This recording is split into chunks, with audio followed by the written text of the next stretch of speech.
En este episodio número 10, en el Rincón del Map, tenemos a Gloria García Banda y a Alejandra Barrio Nuevo, que son, bueno, pues Gloria para mí fue yo creo que una de las personas que más me influyó en mi formación, en aquella cuarta,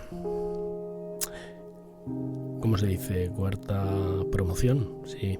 Es que vaya horas para grabar esto. Bueno, es en directo, ¿eh? Bueno, y Alejandra Barrio Nuevo, que yo no la conocía, la conozco ahora gracias a Gloria. Ambas psicólogas, y bueno, mejor que abran ellas el micro y que nos pongan esa luz y claridad que ponen las psicólogas y tanto a los artistas que tanto las necesitamos. Hola, ¿qué tal? Hola, Bel. Mira, que empiece Alejandra. Alejandra, venga, preséntate. Bueno, para mí es un gusto estar aquí con vosotros y compartir también este espacio. Yo soy Alejandra, soy psicóloga general sanitaria y soy monitora de atención plena desde, yo creo que el 2019, que es cuando me formé en MBTV. Y también como Abel viene de la mano de Gloria, ¿no? Para mí Gloria significó mucho en mi camino hacia mindfulness, hacia también a querer profundizar un poquito más y bueno, pues gracias a ella también descubrí MBTV y es un gusto estar aquí con ella y con vosotros. Bueno, pues aquí el link de unión. Yo soy Gloria, yo soy profesora de psicología y yo empecé a meditar gracias a hacer el doctorado y que fuese muy duro hacer el doctorado. Fue gracias a ese sufrimiento que conocí a Dokuso. Yo ya meditaba desde hacía años, pero meditar en la tradición Zen fue gracias a que Anchona Olave, el que era mi pareja en ese momento, me presentó a Dokuso Villalba, hice mi primer retiro y me acuerdo, os lo voy a contar porque es una anécdota muy divertida, y es que yo llegué al curso clarísimo de que entonces Dokuso nos preguntó, bueno, ¿cuál es vuestro objetivo para este retiro? Y entonces yo le dije, pues que yo lo tengo clarísimo, además hablando la primera y tal. Yo quiero saber si tengo que continuar el doctorado o tengo que dejarlo. Y entonces Tokuso me dijo, pues es que es imposible encontrar una respuesta a eso para tan mala pregunta. Entonces, mucho, ¿no? A comprender que, claro, o sea, cualquiera de las dos soluciones ni era buena ni era mala, o más bien las dos eran malas y que tenía que ir más allá, ¿no? Más allá de esa aparente polaridad y que tenía que ir a través de la meditación. Eso cambió mi vida completamente. Me di cuenta que de muchísimas cosas y a partir de ahí pues he ido acercándome cada vez más, profundizando más. Cuando salió el MBTV, que yo fui a la primera promoción, bueno, era muy diferente de ahora, era muy intenso, duraba un año y demás, era muy, muy intenso.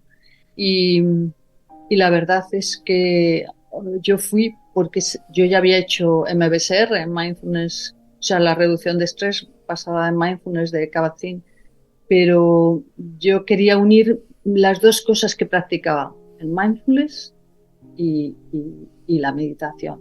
Entonces, por eso fui a esa primera promoción. Qué interesante.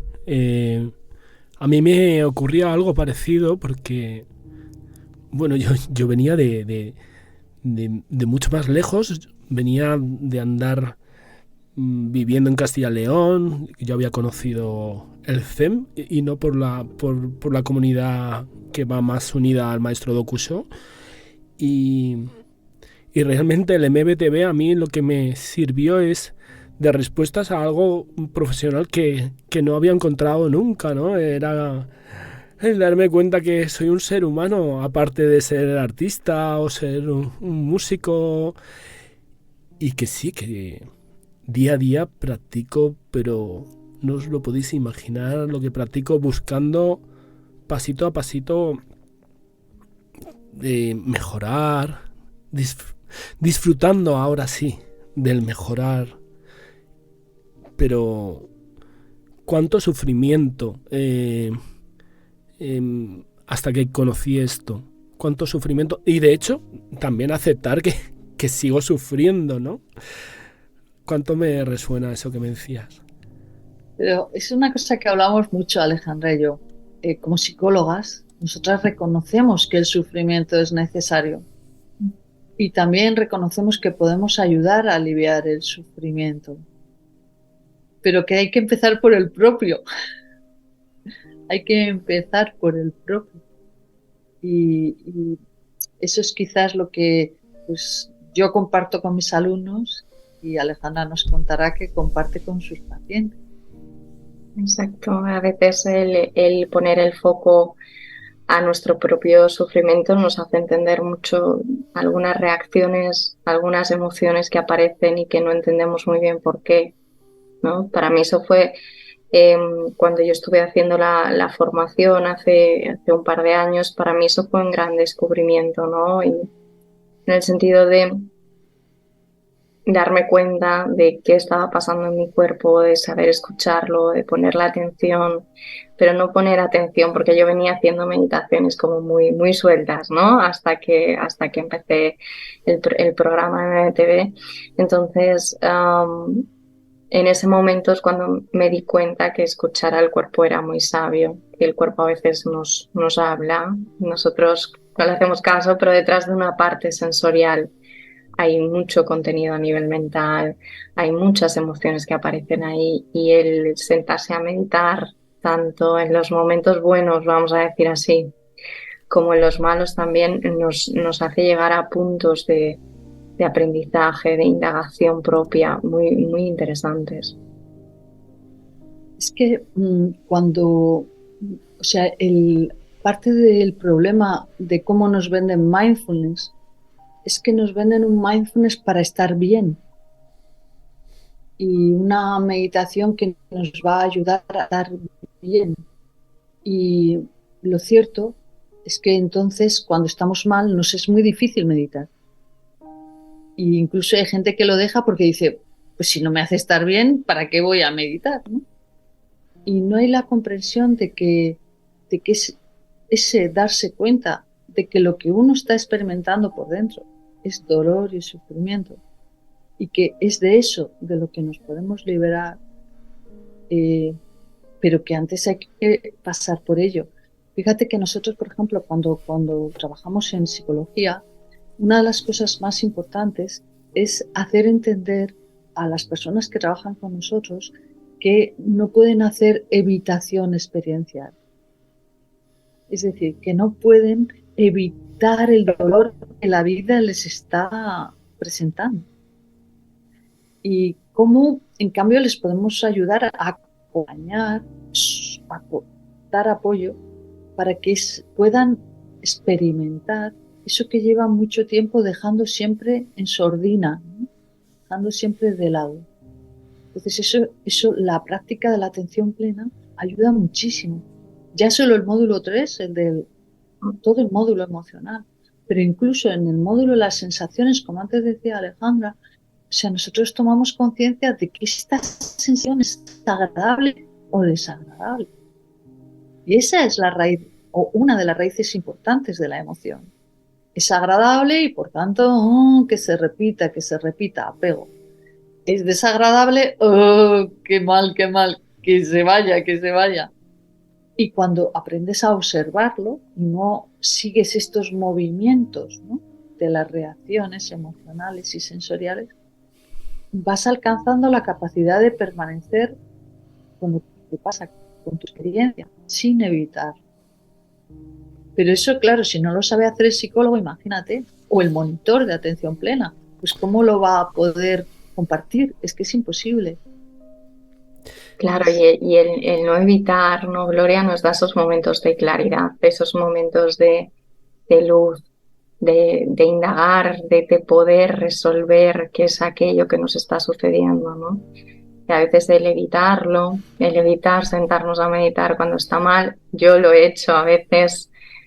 Cuando empecé la formación era algo que al principio me costaba, pero creo que los mayores aprendizajes que he podido hacer desde la práctica de meditación y las tomas de conciencia más relevantes han sido desde un momento de malestar, porque realmente es donde nos damos cuenta de tantas cosas.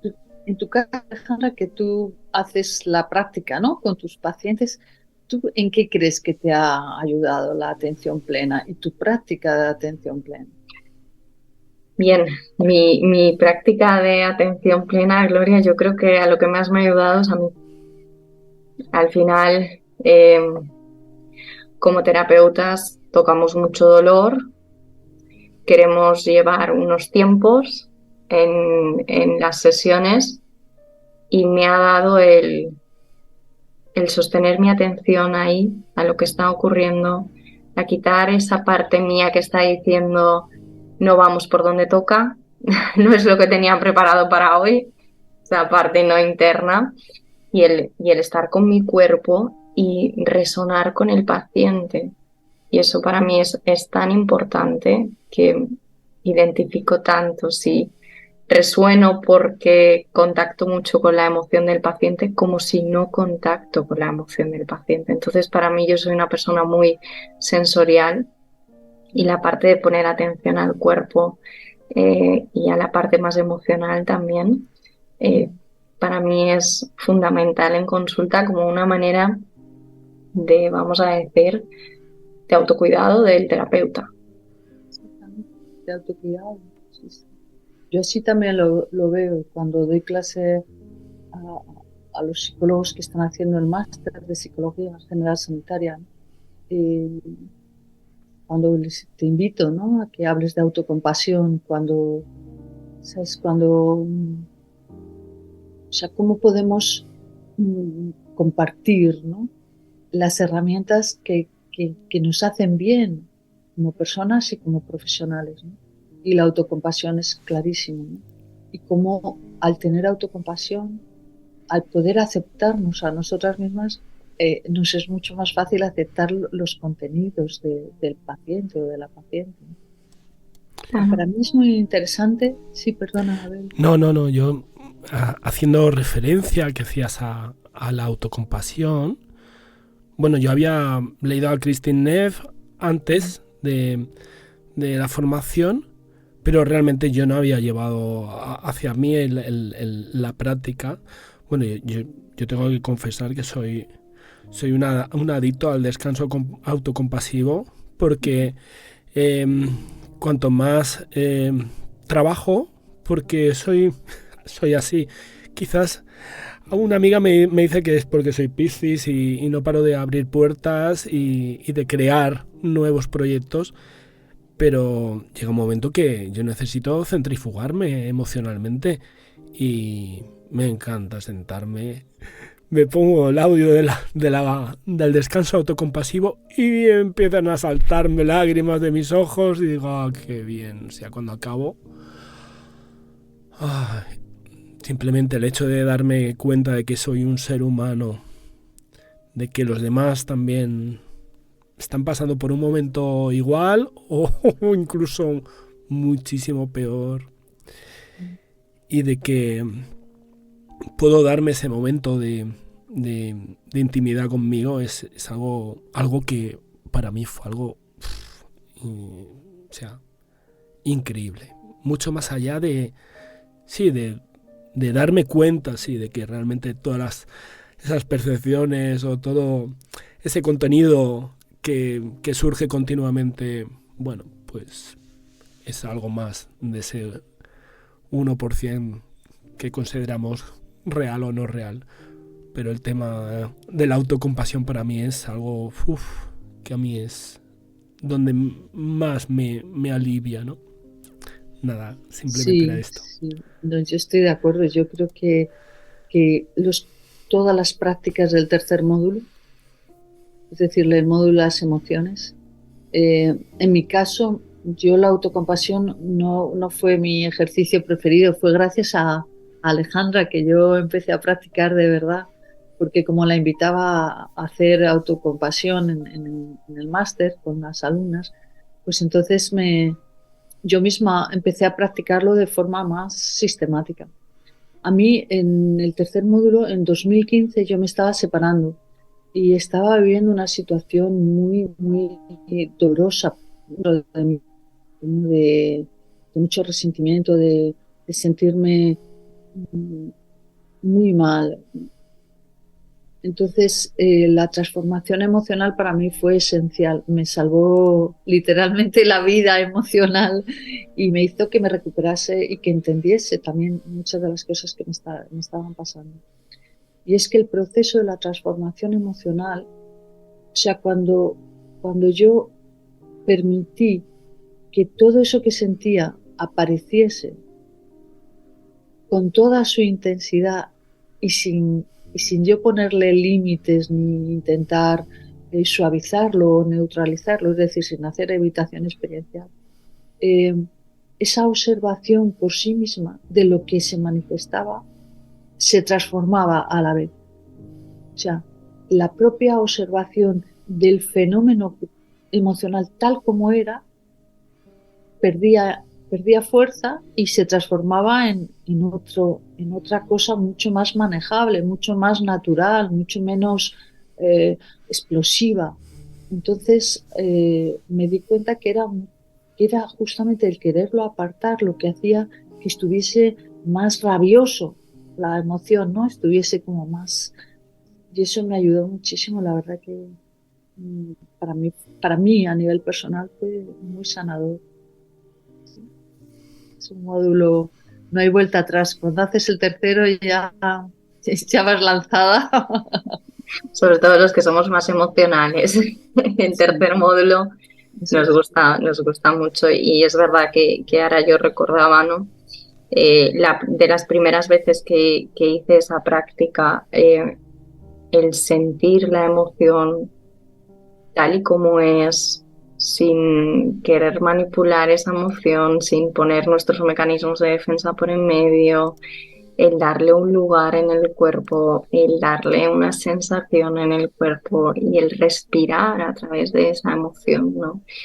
Es algo muy sanador porque a lo largo de nuestro día a día, pues yo creo que un poco también por el ritmo que nos marca, ¿no? La sociedad, vamos muy desconectados de nuestros estados emocionales y el tener esa práctica que nos permita parar, que nos permita observar ese estado emocional, esa emoción que aparece sin decir, no, ahora no puedo, o no, lo que tengo que hacer es esto, esto y esto, ¿no? Sino parar, observar, ya solo eso es tan sanador, el darle lugar a esa emoción y esa práctica en especial de la transformación emocional.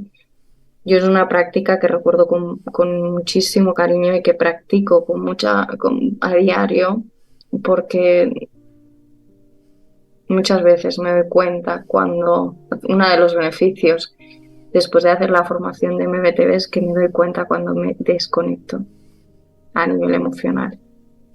Y yo creo que eso es algo muy importante porque cada X tiempo tenemos que hacer como un check. Porque cuando desconectamos mucho, esas emociones van a volver. Yo fíjate, la cosa que más me ha ayudado a detectar la emoción, yo empecé a darme cuenta que lo que sentía primero era impaciencia. O sea, me empezaba a impacientar. Era como si yo quisiera que el otro, o la vida, o mi trabajo, o lo que estaba haciendo fuese más rápido. Tenía que acabar antes, no podía estar tanto tiempo. Y entonces me empezaba a tensar conmigo misma por dentro. O hacia la otra persona. Y a veces entraba en situaciones eso de ira, de resentimiento, ¿no? Por ejemplo, ¿cómo es posible que también de perfeccionismo, ¿no? También de un esfuerzo incorrecto, o sea, un esfuerzo machacante, ¿no? Para terminar mis objetivos, lo que me había planteado para ese día. Pero sobre todo eso, empezaba con una pequeña irritación, una pequeña sensación de impaciencia. Por eso digo que a veces las sensaciones son claves para entender, para poder incluso darnos cuenta de que va a venir una emoción que nos va a ser mucho más difícil de manejar, ¿no? Como es la ira, ¿no? Como es, por ejemplo, eso creer que son los demás, ¿no? Yo me acuerdo cuando iba conduciendo y de pronto se me metía un coche. A mí la gente me decía, tú pareces muy tranquila, pero cuando conduces eres como ¿sabes? Como una bestia parda. Y yo empecé a darme cuenta y me di cuenta que tenían razón. Y era por eso, porque se me ponía un coche delante y yo pensaba que como que ese coche era el obstáculo para que yo llegase antes o después. O sea, como si esa persona lo hiciese voluntariamente. Era totalmente absurdo. Y me producía esa rabia, ¿no? Y decir, pero... O sea, tú imagínate, estás todo el rato como si estuvieses acelerando y frenando a la vez, ¿no? En tu cuerpo, ¿no? Pegando unos pisotones de acelerón y a la vez diciendo, no, no, no, no, no, no, no, no. Y bueno, todo eso no es fácil de darse cuenta, es tan como de cada día, ¿no? Requiere tiempo, esfuerzo, ¿verdad, Gloria? Sí. De verdad, Abel, requiere mucha práctica. A mí perdona, Alejandra, que me recuerda mucho, bueno, esta tarde mismo. Esta tarde yo estaba con varios de mis alumnos, estábamos tocando en una iglesia, en un evento del ayuntamiento que entregaba unos premios y nosotros amenizábamos, poníamos música. Y es ese momento. Da igual lo que has hecho en el resto de tu vida, o lo que has practicado, lo que no has practicado, es ese momento. Y en ese momento es el único, para mí es el momento en cuando yo estoy más cercano a lo que realmente me dejo ser, o me dejo expresar, ¿no? Con mi sonido. A los músicos muchas veces los aplausos no nos reconfortan porque es como que se acabó el momento. Pero esa emoción, ¿no? Incluso también el darte cuenta cuando luego vuelves a casa en el coche y piensas, pues no fue como yo pensaba que... No respondí como yo pensaba que iba a responder, ¿no? No estaba tan atacado de los nervios, o sea, en el momento era la emoción. No sé, yo hace mucho tiempo que ya no le llamo ansiedad escénica, por ejemplo, yo le llamo cada vez más emoción y más emoción. Me encanta hablar con vosotras. Yo os voy a pedir que en otro de los episodios que vuelvan las psicólogas. Me encantaría.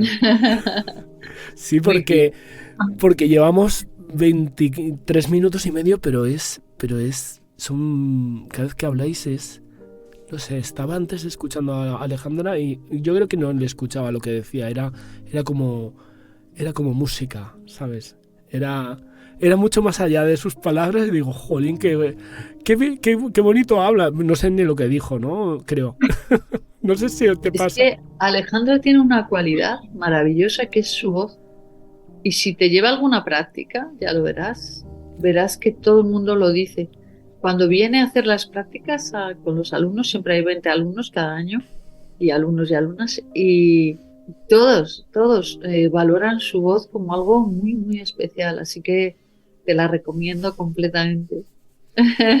Apunta. Muchas gracias, Abel, y cuando queráis, y vamos a una práctica cuando queráis. Sí, bueno, tomo nota, porque de hecho quedan 7 con quedan otros 7 episodios y seguramente necesitamos alguna práctica. Y claro, bueno, la de las sensaciones estaría muy bien. Eso, Alejandra, tú, sí. o el ejercicio de autocompasión se le da fenomenal. Ella podría grabártelo y enviártelo como hice yo. Y es que sí, ya tenía el monitor. Bueno, luego os paso. Lo cambiamos. No Sí. pasa nada. Si no cambiamos la Hacer meta, práctica. hay otros muchos. Cambiamos la práctica. Claro, la que tú digas. Bueno, un placer teneros. Me encantaría, como os digo, que pudiéramos estar muchísimo más tiempo. Sobre todo me quedo con el cómo lleváis a cada momento de vuestra profesión, de vuestra vida, el MBTV y bueno, el MBTV y todo lo que lleváis en vuestro bagaje personal y profesional, pero sobre todo en cada momento, ¿no? Como decía Alejandra, ¿no? Que cuando está delante de ellos, o como tú delante de tus estudiantes, ¿no? Que estás dejándote primero resonar, sentir, antes de que te está hablando, diciendo, venga, ahora esto, ahora lo otro. Y otra cosa, Abel, tú no sabes, pero Alejandra, su TFM, es decir, su trabajo de final de máster, era sobre meditación y epigenética y los cambios epigenéticos. O sea, que de eso sabe mucho y también te puede hablar. Y Nos daría para otro podcast, Abel. sí, bueno, pues tomamos es un nota. tema bien interesante, bien interesante. En un tema muy próximas, ¿cómo se dice? En próximos episodios En próximos episodios. tendremos de nuevo a Alejandra. Ya Volveremos. volverán. Un besito, que tengáis muy buena noche. Muchos besos. Y nada, muchas gracias a todos ellos que nos escuchan y, Gracias. y a las personas que os han escuchado que bueno, que estarán, pues eso, como yo, pues encantados de escucharos. Y nosotras de estar con vosotros y compartir. Claro que sí. Hasta luego. Gracias, Abel, por Un beso. tu paciencia también y por tu estar y por tus preguntas y por organizarlo todo. La dedicación. Gracias. Es una maravilla. Es un placer. Hasta luego. Hasta luego.